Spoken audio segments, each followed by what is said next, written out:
Assalamualaikum warahmatullahi wabarakatuh. Perkenalkan, nama saya Bilqis Azilani Tahta Arsyika dari kelas Sejarah Peradaban Islam A.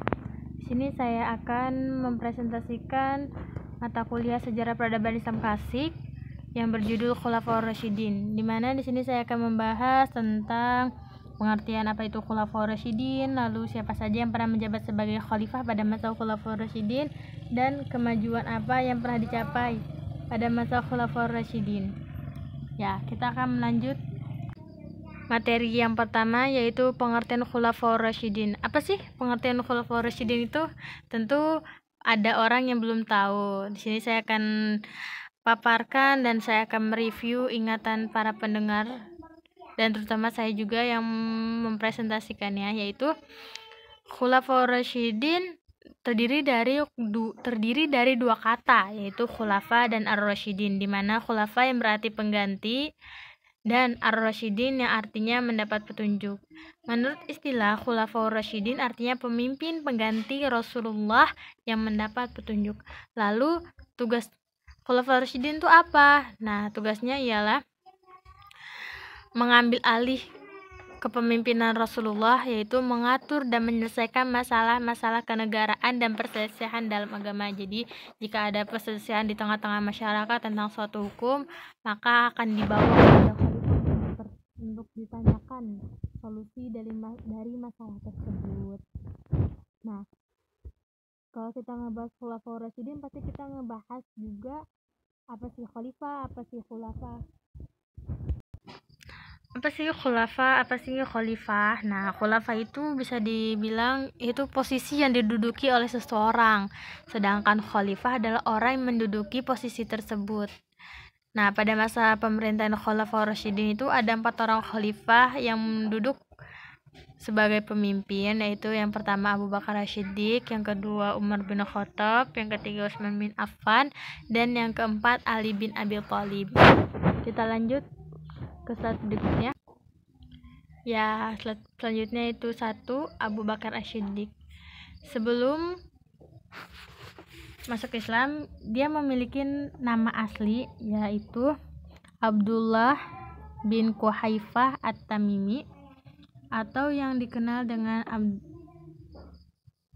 Abdullah ibni Ka'bah.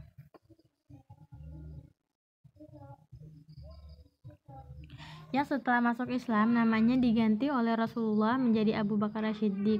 Nama Abu Bakar ini diberikan karena ia menjadi orang yang pertama kali masuk Islam. Sedangkan gelar As-Siddiq ini diberikan kepadanya karena ia membenarkan peristiwa Isra Mi'raj ketika banyak orang yang menentangnya.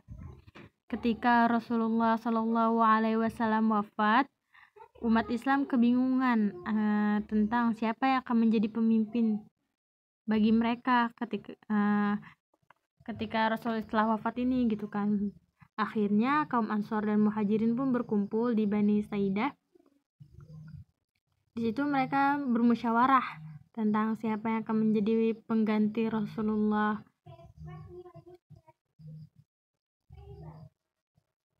Lalu akhirnya musyawarah pun berhasil dilakukan dengan hasil Abu Bakar dipilih menjadi khalifah dan Abu Bakar pun dibaiat oleh para sahabatnya. Abu Bakar menjadi khalifah selama 2 tahun lebih, yaitu pada tahun 232 hingga pada tahun 632 hingga 634 Masehi. Pada masa pemerintahannya banyak sekali pemberontakan yang terjadi. Hal ini akan membuat umat Islam terpecah belah dan menghancurkan Islam dari dalam tentunya. Seperti apa? Seperti pemberontakan kaum murtad, orang-orang yang enggan membayar zakat, dan juga pemberontakan nabi palsu tentunya, itu yang mengaku-ngaku sebagai nabi. Hal ini diselesaikan oleh Abu Bakar dengan cara membentuk suatu pasukan. Nah, pasukan ini bertugas untuk memerangi orang-orang yang enggan kembali kepada ajaran agama Islam, sedangkan yang tidak diperangi adalah orang yang masih dan ingin kembali ke dalam ajaran agama Islam tentunya. Dan untuk nabi-nabi palsu itu ada 4 orang yang saya sebutkan di sini, yaitu Musailamah al-Kadzab, Aswad al-Ansi, terus Sajjah bin Haris, dan Tulaihah, di mana Tulaihah dan Sajjah bin Haris ini berhasil selamat dari peperangan yang dilakukan oleh tentara yang telah dibuat oleh Abu Bakar, dan mereka pun berdua kembali ke dalam ajaran agama Islam. Sedangkan Musailamah al-Kadzab dan Aswad al-Ansi mereka mati di dalam peperangan. Abu Bakar meninggal karena sakit yang dideritanya. Ia wafat pada usia 63 tahun pada tanggal dan hari Senin tanggal 23 Agustus 634 Masehi, yang kemudian pemerintahannya akan dilanjutkan oleh Umar bin Khattab. Umar bin Khattab atau yang bernama asli yaitu Umar bin Khattab ibni Nufail, yang sebelum meninggal Abu Bakar telah memilih Umar sebagai penggantinya, yang kemudian dipilih juga oleh para sahabat dan kemudian dibaiat bersama. Umar ini adalah orang yang sangat tegas dalam memimpin dan sangat pemberani tentunya ya. Sehingga pada masa pemerintahannya ia berhasil menambah luas daerah Islam hingga ke beberapa negara seperti Suriah dan Mesir. Umar bin Khattab juga pemimpin yang sederhana dan sangat memperhatikan rakyatnya. Saya ulangi, Umar bin Khattab adalah pemimpin yang sederhana dan sangat memperhatikan rakyatnya. Hal ini bisa kita lihat dengan dibentuknya Dewan Keuangan atau Baitul Mal untuk menggaji para prajurit sebagai uang tunjangan baginya. Tak hanya itu, Abu Bakar juga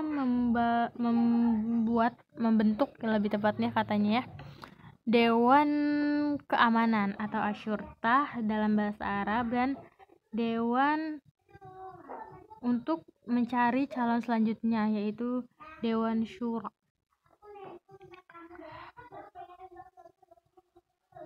Pada masa Umar juga cukup baik pemerintahannya ya, karena dalam memerintah Umar itu menetapkan peraturan-peraturan baru dan juga cara pemerintahannya diubah olehnya menjadi pemerintahan desentralisasi dari pemerintahan sentralisasi.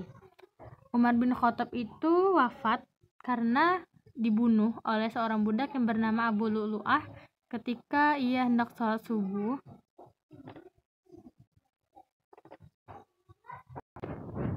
Pada tanggal 1 Muharram 23 Hijriah. Nah, untuk khalifah selanjutnya diambil alih oleh Utsman bin Affan.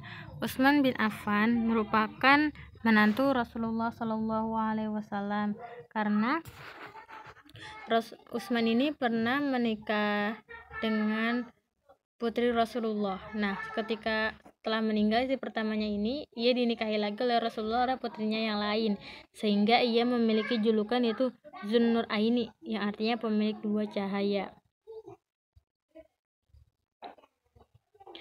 Utsman dipilih oleh Dewan Syura yang dibentuk oleh Umar bin Khattab sebelum ia meninggal. Setelah bersaing ketat dengan Ali, akhirnya ia dibaiat oleh para sahabatnya. Utsman adalah khalifah yang paling lama memimpin, yaitu sekitar 12 tahun pemerintahannya. Namun masa pemerintahan ini terbagi menjadi dua, yaitu masa kemajuan dan masa kemunduran. Kemunduran ini disebabkan oleh pengangkatan para kerabatnya dalam kursi pemerintahan yang membuat banyak pemberontakan, seperti misalkan ada saudaranya diangkat menjadi gubernur, diangkat menjadi panglima perang yang secara kualitas tidak mumpuni dalam bidang tersebut, sehingga banyak orang yang tidak terima dengan pengangkatan tersebut dan melakukan pemberontakan. Selain itu, kita juga bisa melihat tak hanya kemunduran gitu kan yang dilakukan, tapi ada kemajuan yang diraih oleh Khalifah Utsman bin Affan ini, seperti dia membuat bendungan untuk mencegah banjir di daerah Madinah, dan juga pembangunan jalan-jalan. Terus dia juga memperluas Masjid Nabawi, dan yang paling besar adalah ia melanjutkan pembukuan Al-Quran yang pernah terjadi pada zaman Abu Bakar, sehingga kita bisa merasakannya hingga sekarang ini. Utsman bin Affan wafat karena dibunuh oleh para pemberontak yang berhasil masuk ke dalam rumahnya ketika ia sedang membaca Al-Quran. Hal ini terjadi pada 17 Zulhijjah 35 Hijriyah. Lanjut ke khalifah yang terakhir, yaitu Ali bin Abi Thalib. Ali bin Abi Thalib merupakan, bisa dikatakan, sepupu dari Rasulullah SAW dan juga menantu dari Rasulullah SAW, karena Ali menikah dengan putrinya yang bernama Fatimah. Ali bin Abi Thalib diangkat menjadi khalifah karena jabatan khalifah saat itu kosong. Hal ini dikarenakan tidak ada orang yang mau menduduki jabatan ketika khalifah selama masa ada Ali. Namun banyak orang yang tidak suka dengan kebijakan-kebijakan yang diambil oleh Ali bin Abi Thalib. Apa aja? Seperti